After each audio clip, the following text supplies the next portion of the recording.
On utilisera bientôt l'intelligence artificielle pour résoudre des vrais crimes. C'est une vraie question.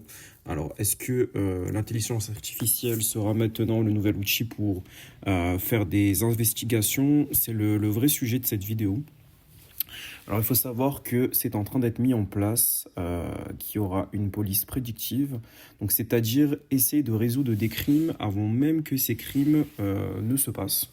Donc c'est un petit peu l'objectif de ces technologies-là, qui soulèvent également beaucoup de questions, à savoir comment tout cela sera mis en place, sous quelle régulation. Il faut savoir également que un outil de ces technologies-là, notamment la linguistique judiciaire, qui permet d'analyser en fait le discours qui a lieu dans le milieu de la justice, permettra et servira en fait à identifier des prétendus suspects et comprendre leur motivation. Donc effectivement, cette utilisation de l'intelligence artificielle soulève beaucoup de questions, notamment au niveau des biais, parce que l'algorithme fonctionne avec les éléments et l'entraînement au niveau de ses propres données euh, qui lui ont été inculquées.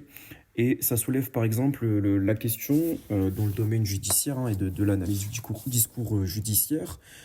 Qu'en est-il par exemple du langage qui est utilisé par les membres de la communauté d'un criminel, mais qui eux n'ont pas commis de crime?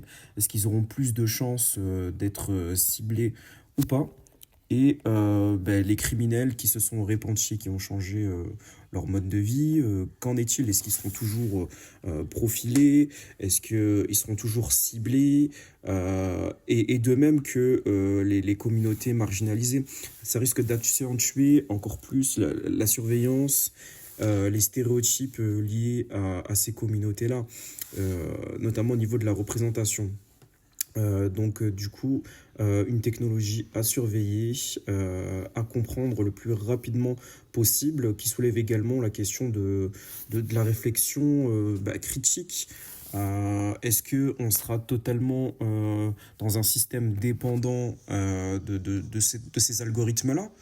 Qu'en est-il de la méthode empirique de la science? Et qu'en est-il des régulations et de la transparence de ces pratiques? Nouvelle question, nouveau sujet abordé.